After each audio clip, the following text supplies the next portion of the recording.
Assalamualaikum warahmatullahi wabarakatuh. Kami dari kelompok 2 pemrograman web EU001 akan menjelaskan tentang program inventory perpustakaan yang dimana termasuk pinjam dan pengembalian buku dengan batas waktu. Di kelompok 2 ini terdiri dari saya yaitu Randi Rizky Ananda, Virgi Andrian, Nida Fadila, Rizko Maulana, dan Dias Ahmad Pareji. Penjelasannya selanjutnya akan dijelaskan oleh Saudara Restu. Baiklah, di sini saya akan menjelaskan tentang konfigsnya. Pertama kita ke folder config, di mana kita akan mengubah pada file autoload-nya. Yang harus kita sesuaikan yaitu pada baris ke-61, yaitu pada autoload library-nya. Di mana array-nya ini kita isi dengan form validation, session, dan database. Lalu pada autoload helper-nya juga kita tulis dengan URL pada array-nya. Lalu pada file config, di sini kita isi dengan base URL dari alamat localhost perpustakaannya, yaitu http localhost perpustakaan, seperti ini. Lalu pada config index space-nya juga kita hapus dengan cara menambahkan file htaccess pada folder perpustakaannya, seperti ini. Lalu kita masuk ke file database-nya. Pada database ini, kita akan mengisi pada username root, passwordnya kita kosongkan saja, dan database-nya ini kita sesuaikan dengan database yang sudah kita buat di PHP MyAdmin-nya. Karena di PHP MyAdmin-nya sini saya sudah buat dengan nama perpustakaan, maka di Sublime Text-nya juga kita tuliskan dengan nama yang sama, yaitu perpustakaan. Lanjut ke file roots, di mana di file roots ini yang kita ubah hanyalah root default controller, yaitu pada setup saja. Nah, selesai sudah pada bagian config, kita lanjut kepada database perpustakaannya. Pada database perpustakaan ini ada beberapa tabel, yaitu ada tabel admin, anggota, buku, detail pinjam, notif, peminjaman, dan perpus. Yang pertama akan kita bahas mengenai yaitu tabel admin. Di mana pada tabel admin ini ada beberapa kolom, yaitu ada kolom ID admin, ada username, ada password, ada last login, ada role-nya, full name-nya, jenis kelamin, nomor telepon, alamat, fotonya, dan date created-nya. Di sini ada dua record data mengenai adminnya, yaitu Randi dan Restu. Seperti Randi ini ada ID adminnya ada 00 AD002, passwordnya di sini sudah disamarkan, ada last loginnya, ada role-nya. Randi di sini role-nya sebagai super admin. Lalu ada full name-nya atau nama panjangnya yaitu Randi Rizky Ananda, jenis kelaminnya adalah laki-laki, nomor teleponnya adalah sekian, alamatnya ada di Cikupa, fotonya ini sudah saya rename menjadi Randi.png, dan date created-nya itu adalah 2022 bulan 6 tanggal 27. Di sini juga ada saya, Restu, dengan password yang juga sudah sama dirahasiakan, sudah disamarkan. Role saya hanya sebagai admin. Ada full name saya, ada jenis kelamin, ada nomor telepon, alamat, fotonya, dan date created-nya. Kita lanjut ke tabel selanjutnya yaitu pada tabel anggota. Di tabel anggota ini ada beberapa kolom. Yang pertama ada ID anggota, ID admin, full name, tempat lahir, tanggal lahir, alamat, gender, telepon, dan foto atau date created. Di sini sudah ada beberapa record yang sudah ditambahkan, yaitu ada Dias, Nida, dan Virgi. Sebagai contoh di sini ada Dias, ada anggota Dias di mana ID anggotanya adalah AGT001 dengan ID admin adalah AD002, full name-nya adalah Dias, tempat lahirnya di Tangerang, tanggal lahirnya adalah sekian, alamatnya ada di Soka, gendernya laki-laki, teleponnya sekian, fotonya adalah Dias di PNG, dan date created-nya 2022 bulan 6 tanggal 27. Di sini ada tabel buku. Nah, di tabel buku ini ada beberapa kolomnya, yaitu ada ID buku, ID admin, ada title, ada author, ada publisher, ada year, quantity, dan keluarnya. Ini sudah ada beberapa recordnya yang sudah ditambahkan. Salah satunya adalah dengan ID buku BKO 004 dengan ID admin AD003 dengan title Mikrotik Kungfu atau Kitab 1. Autornya adalah Rendra Tawijojo, publishernya adalah Jasacom, tahunnya 2016, kuantitinya 0, keluarnya 4. Lalu kita lanjut kepada detail pinjam. Nah, di detail pinjam ini ada kolom ID dipinjam, ID pinjam, ID buku, tanggal kembali, denda, dan statusnya. Di sini sudah ada beberapa rekordannya karena sudah dilakukan action pada aplikasinya. Di sini salah satunya misalkan ada ID pinjamnya yaitu 50, ID pinjamnya adalah sekian, ID bukunya adalah BKO 004, tanggal kembalinya 0, dendanya 0, statusnya belum kembali. Tanggal kembali 0 ini artinya bukunya tersebut masih dipinjam atau belum dikembalikan. Ini ada notif, yaitu ada kolom ID notif, ID admin, judul, isi, dan tanggal dibuatnya. Lalu di sini ada tabel peminjaman. Di sini ada kolom ID pinjam, ID anggota, ID admin, tanggal pinjam, jumlah buku, dan statusnya. Di sini sudah ada beberapa record datanya. Salah satunya adalah ID pinjam dengan ID sekian, ID anggotanya adalah AGT001, ID adminnya adalah AD003, tanggal pinjamnya adalah sekian, jumlah bukunya 1, status belum kembali. Ini ada perpus dengan kolom ID perpus, nama perpus, alamat perpus, dan keterangan mengenai perpustakaannya. Di sini recordnya hanya satu, yaitu ID perpusnya 3, nama perpustakaannya adalah Esa Unggul, alamatnya ada di Citra Raya. Keterangan mengenai perpustakaannya itu hanya perpustakaan Esa Unggul saja. Sekian dari presentasi yang sudah saya lakukan mengenai bagian config, yaitu awal untuk membuat aplikasi ini dan mengenai database-nya. Selanjutnya akan dilanjutkan oleh teman saya yang mempresentasikan pada bagian controllers. Saya di sini akan menjelaskan folder controller.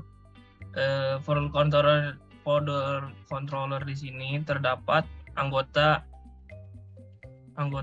kemudian ada buku, kemudian ada dashboard, kemudian ada error, kemudian ada login, ada notification, ada peminjaman, ada pengembalian, petugas, profile, setup, dan transaksi. Di anggota di sini menggunakan kelas anggota menggunakan extend CI controller, dan di sini membuat public function construct, dan kemudian membuat function index, kemudian membuat function detail, lalu membuat function add, kemudian membuat function edit, lalu membuat function submit,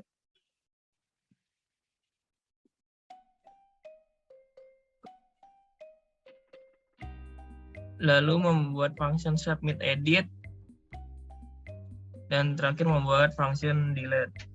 Untuk buku, di kelas buku sama menggunakan extend CI controller, membuat function construct, membuat function index, membuat function add, lalu membuat function submit, lalu membuat function submit, kemudian membuat function edit, dan terakhir membuat function delete.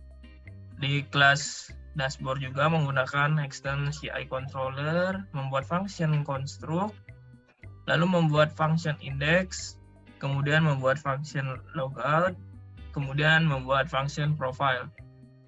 Kemudian di kelas login sama juga menggunakan action CI controller. Di sini membuat function contract juga, membuat function index, membuat function do login. Dan di sini ada kelas notification juga sama menggunakan action CI controller. Di sini membuat function construct, kemudian membuat function index, lalu membuat function add, kemudian membuat function submit, kemudian membuat function delete. Di kelas peminjaman juga menggunakan action CI controller, ya membuat function construct, membuat function index, membuat function search anggota nama, kemudian function search buku title, kemudian function search buku author, kemudian function submit. Di kelas pengembalian juga menggunakan action CI controller, membuat function construct, membuat function index, membuat function date, kemudian membuat function kembali. Di kelas petugas sama juga menggunakan action CI controller, membuat function construct, membuat function index, membuat function add. Di kelas profile menggunakan action CI control juga, membuat function construct, membuat function detail, membuat function edit, lalu kemudian function simpan. Di kelas setup sama juga menggunakan action CI controller, membuat function construct, membuat function index, lalu membuat function submit. Yang terakhir, kelas transaksi juga menggunakan action CI controller, menggunakan function construct, dan terakhir menggunakan function index. Sekian penjelasan yang saya jelaskan untuk folder controller, kemudian akan dilanjutkan oleh teman saya. Di sini saya akan menjelaskan folder model yang terdiri dari ada file anggota, buku, dashboard, login, notif, peminjaman, pengembalian, tugas, profile, setup, dan transaksi. Pada bagian anggota model, sini kelasnya anggota model menggunakan huruf kapital dengan CI model, ada public function insert, update, generate ID, get list, get count, get detail, check availability, dan delete. Pada file buku model, kelasnya menggunakan CI model yang terdiri dari function insert, update, get count, get list, generate ID, get detail, delete, dan check availability. Pada bagian dashboard, kelas dashboard, model, CI model, sini public function-nya get box count, get anggota count, get petugas count, get transaksi count, get pinjam count, get kembali count, dan check user. Kemudian ada get anggota list, get buku list, get petugas list, dan get transaksi list.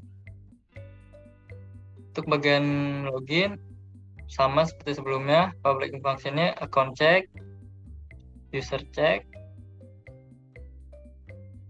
Untuk notif, public function-nya insert, get admin ID, get total, get list, get total, kemudian delete.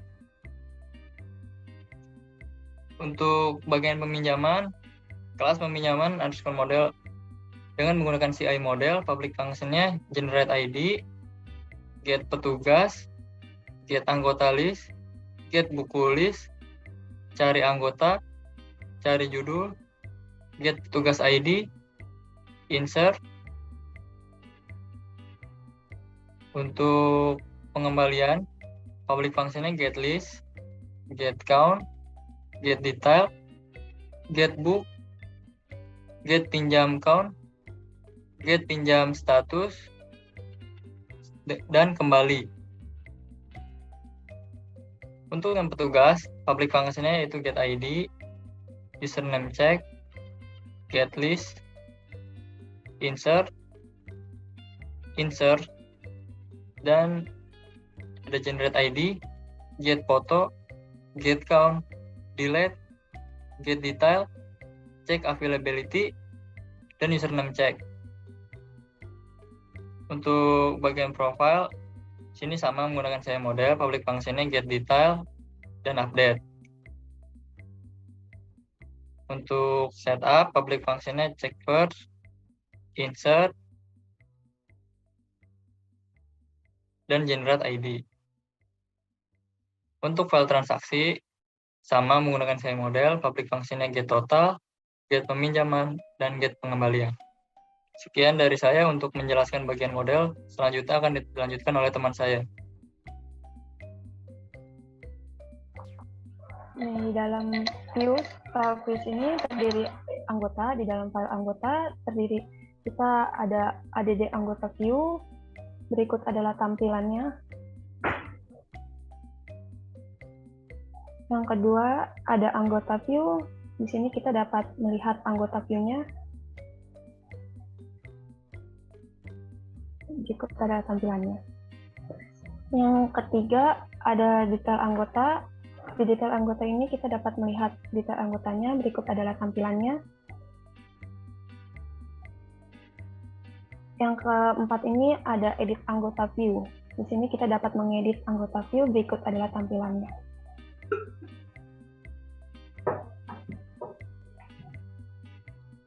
Buku. Di sini di file buku ini kita dapat add buku, berikut adalah tampilannya.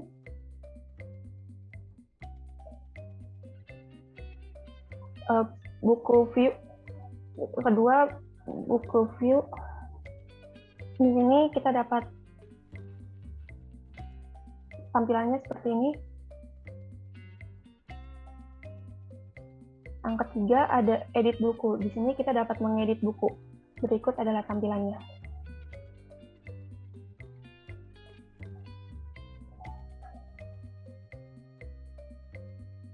Di dalam notif, di file notif ini kita dapat melihat ada di notifnya, berikut adalah tampilannya.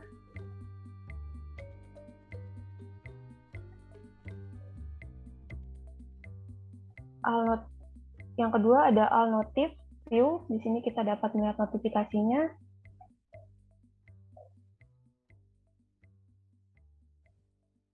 Berikut adalah tampilannya dari notif view. Selanjutnya akan dijelaskan oleh Randi. Di dalam folder petugas terdapat file add petugas itu untuk menambah petugas. Berikut tampilan source code-nya.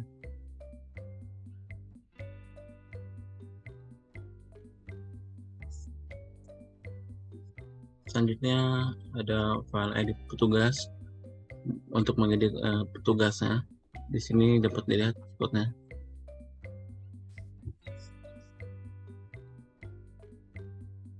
Selanjutnya ada file petugas view, dapat dilihat source code-nya seperti ini.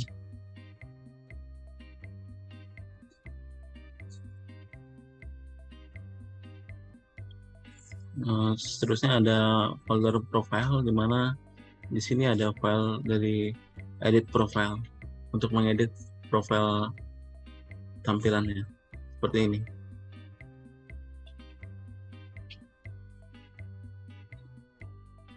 Selanjutnya ada file profile detail view untuk menambahkan detail dari profilnya, dapat dilihat source code-nya seperti ini. Selanjutnya di folder transaksi, di mana file ini yaitu kembali detail untuk melihat detailnya. Seperti ini source code-nya. Selanjutnya file peminjaman view untuk melihat data peminjaman. Berikut source code-nya.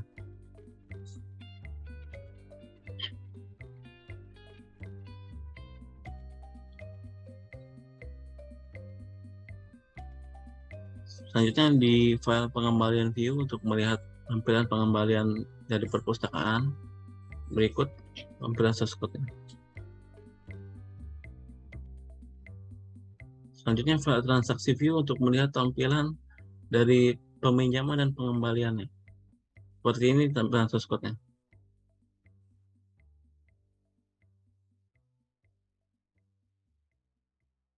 Dapat dilihat di sini ada file dashboard view untuk men-setting tampilan dashboard-nya seperti ini source code-nya.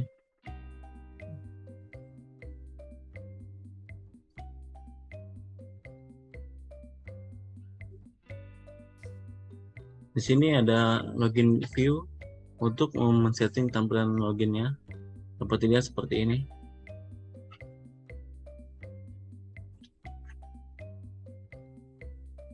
Selanjutnya ada setup view untuk melihat tampilan setupnya. Seperti dia seperti ini.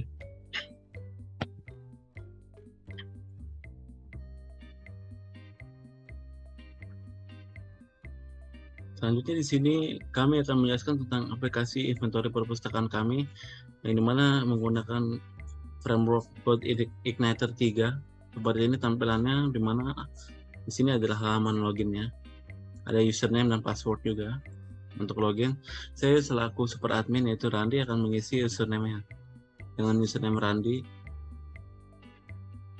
passwordnya admin. Kita login. Di sini terdapat tampilan dashboardnya, yaitu ada anggota, buku, petugas, dan transaksi.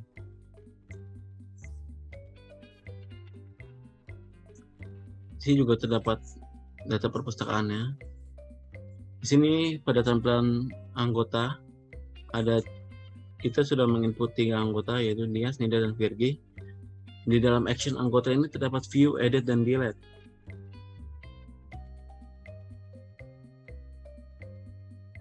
Ini adalah tampilan detail anggota perpustakaan kami dengan data dirinya sebagai berikut.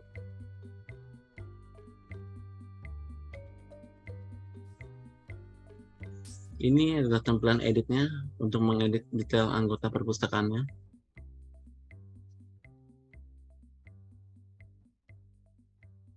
Selanjutnya ini adalah opsi untuk tambah anggota perpustakaan, yang dimana kita diharuskan untuk mengisi data dirinya seperti nama lengkap, tempat lahir, tanggal lahir, jenis kelamin, nomor telepon, alamat, dan fotonya.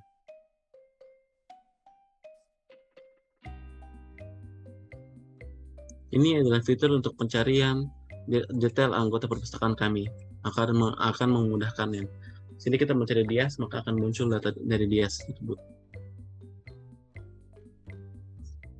Berikut adalah buku yang ada di inventory perpustakaan kami, di mana terdiri dari nomornya, kodenya, judul buku, penulis, penerbit, tahun, jumlah, dipinjam. Lalu di sini terdapat action juga, yaitu ada opsi delete dan edit. Di sini kami ada membuka opsi edit bukunya untuk mengedit judul bukunya, penulis, penerbit, tahun, dan jumlahnya.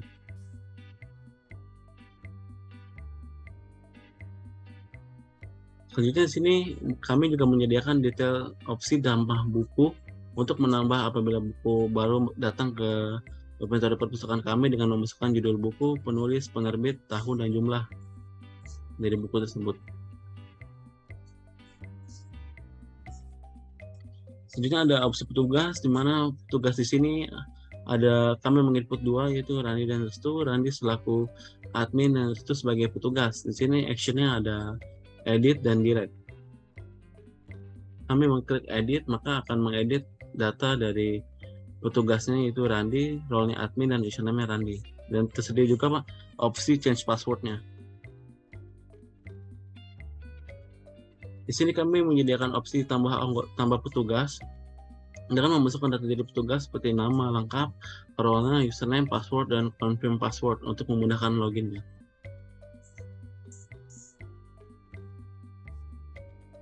Selanjutnya, saya selaku admin dapat mengecek transaksi yang telah terjadi di inventory perpustakaan kami seperti peminjaman dan pengembalian.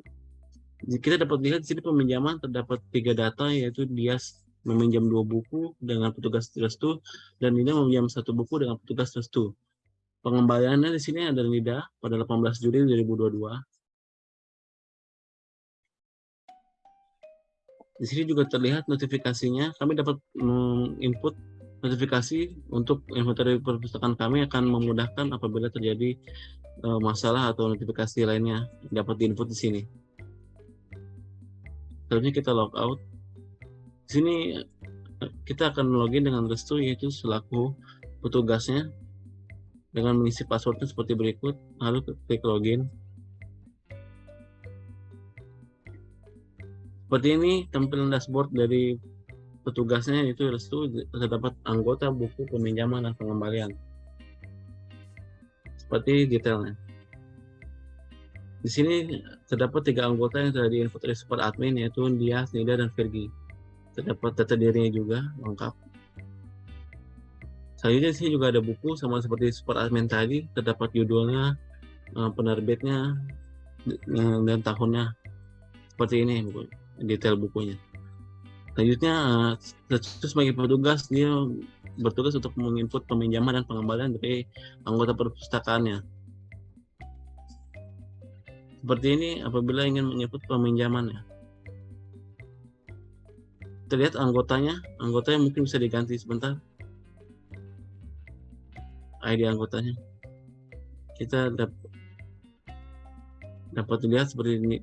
Nida itu kita telah berubah. Jadi kan kita ubah tuh ID anggotanya. Ingin meminjam 3 buku di inventory perpustakaan kami. Kita klik simpan. Berhasil menyimpan data di sini tertera. Maka selanjutnya muncul detailnya di bagian pengembalian. Di mana Nida tadi meminjam 3 buku pada data nomor 4 itu 18 Juli 2022 hari Senin. Dengan ada actionnya juga, detail datanya seperti berikut. Detail datanya seperti ini. Tanggal peminjaman 18 Juli, nama petugas Restu. Nama peminjamnya adalah anggota perpustakaan sendiri, yaitu Nida, dengan pada peminjaman sebagai berikut. Berikut ini apabila Nida sudah mengembalikan judul bukunya, yaitu aplikasi klinis induk, ovulasi dan stimulasi ovarium, lalu aksinya kita klik sudah kembali. Berhasil menyimpan data, maka di sini tertera pada data nomor 1 aksinya itu telah dikembalikan pada hari itu juga, 18 Juli 2022.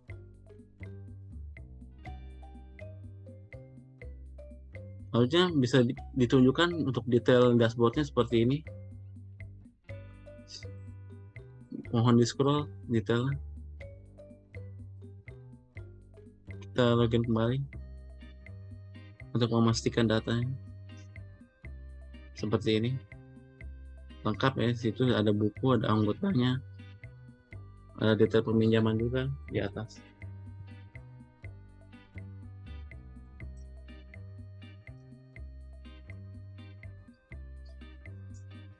Ya, mungkin itu yang dapat saya sampaikan dan kelompok kami sampaikan. Kurang lebih mohon maaf. Wassalamualaikum warahmatullahi wabarakatuh.